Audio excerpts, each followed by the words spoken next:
We here at the Sports History Network proudly partner with 26 podcasts, all revolving around the history of sports.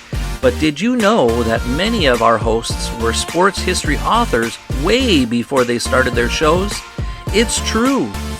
We've got Joe Ziemba, host of When Football Was Football, Joe Zagurski, host of Pro Football in the 1970s, Mark Morthier, host of Yesterday's Sports, Tommy Phillips, host of Lombardi Memories, and Scott Adamson, co-host of From the 55-Yard Line. All these authors have many books for you to choose from. To check them out, go to our website at sportshistorynetwork.com/sportshistorybooks. Pick up your copy today. Soundtrack provided by Kevin MacLeod of filmmusic.io. Now it's time to take a sports break, a look at sports history on a daily basis. Hello, my friends of sports history. This is Darren Hayes of the Sports Jersey Dispatch, and it's time for this sports break to talk a little bit about sports history that's made every day of the year, and we try to preserve it by talking about the great sporting events that happened on a certain date, and today's date, July 5th, and some of the uniform numbers the players wore. There's a bunch of uniforms we're going to talk about today, numbers 4, 5, 14, 36, 12, 25, and jersey number 24.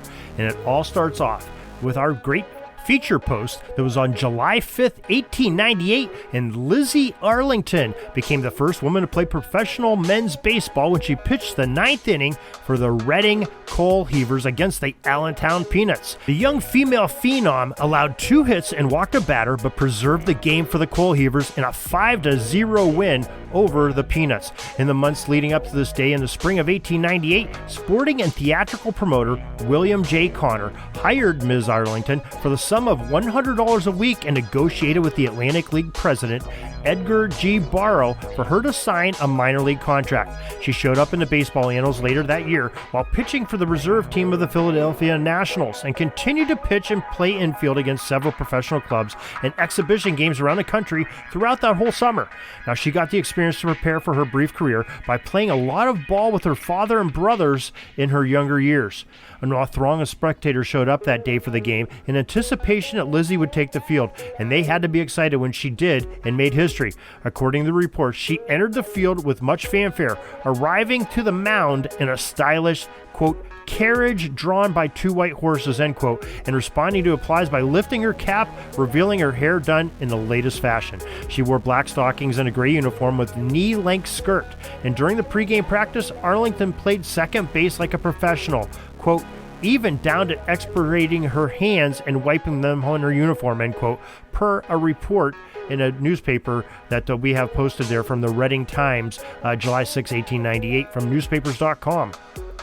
July 5th, 1934, Lou Gehrig, wearing number 4, hit a record 17th career grand slam as the Yankees won 8-3 versus the Washington baseball team at the Senators at the time, and they passes Babe Ruth's total in home runs for grand slams, that is, with MLB. July 5th, 1937, New York Yankees outfielder Joe DiMaggio, wearing number 5, hit his 20th home run of the season in his first career grand slam in an 8-4 win versus the Boston Red Sox. July 5th, 1947, history was made in the American League on this day as Cleveland Indians rookie Larry Doby became the first black player in American League when he struck out in a 6-5 loss versus the Chicago White Sox. Doby had on the number 14 jersey in his inaugural season, as he was the second player of color behind the legendary Jackie Robinson in playing in the Major League Baseball League. July 5th, 1953. Do you like to hear about the amazing streaks? Well, check this one out.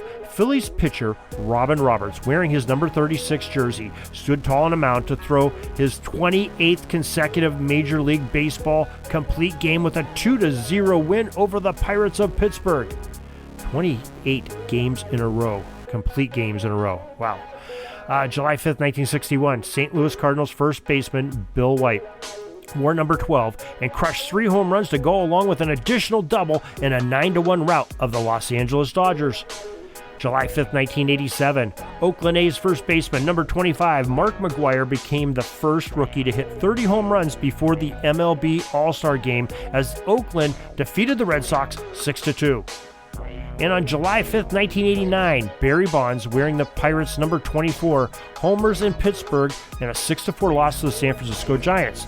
Speaking of the Giants, well, his father played for them for a few years, and as a matter of fact, by hitting that home run, he joined his father, Bobby Bonds, who wore number 25 for the majority of his career on the Giants, as the MLB father-son home run record holders. They ended up having a total of 408 that day between the two of them. So just some great history of sports, especially in the baseball realm. And how about Lizzie Arlington, first woman to play Major League Baseball back in the 19th century. Hope you enjoyed this sports break with some great sports history. You can find more at sportshistorynetwork.com, on jerseydispatch.com, and pigskindispatch.com. Till tomorrow, everybody, have a great sports history day.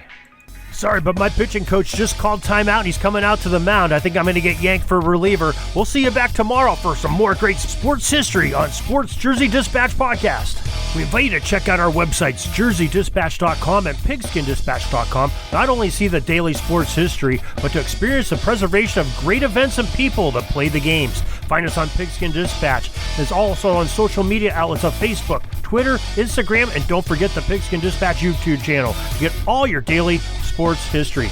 Pigskin Dispatch is happy to be associated with the Sports History Network, the sports headquarters of yesteryear, found at sportshistorynetwork.com.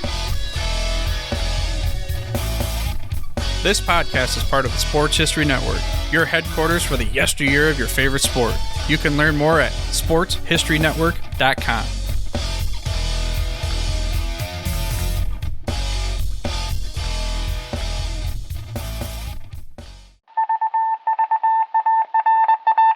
It was just another ordinary day in the offices of the Pittsburgh Guardian newspaper circa 1924.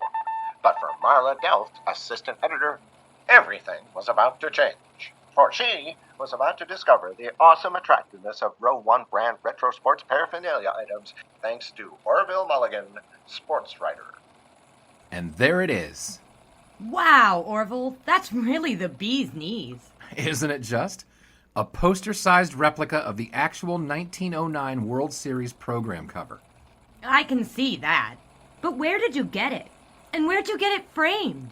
I ordered it from the Row 1 website, where over 6,000 items of sports memorabilia from the 1880s to the 1990s are available for reproduction, in multiple sizes and in several different materials, with over a dozen styles of frame to choose from for prints like this.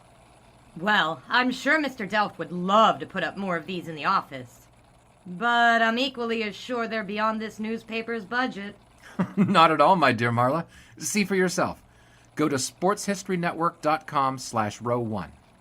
sportshistorynetwork.com/row1. Oh my, these are good prices. Oh, and look at this stuff.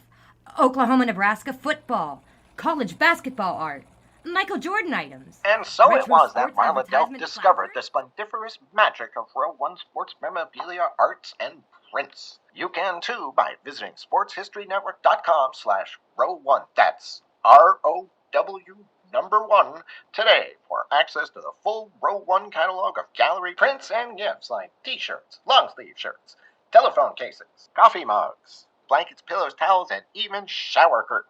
Act today for 15% discount off all prints with coupon code SHN15 and 20% off all other items with coupon code SHN20 at checkout. And keep your dial locked to the Sports History Network for the exciting chronicles of the 1920 sports world in Orville Mulligan, sports writer. Coming soon.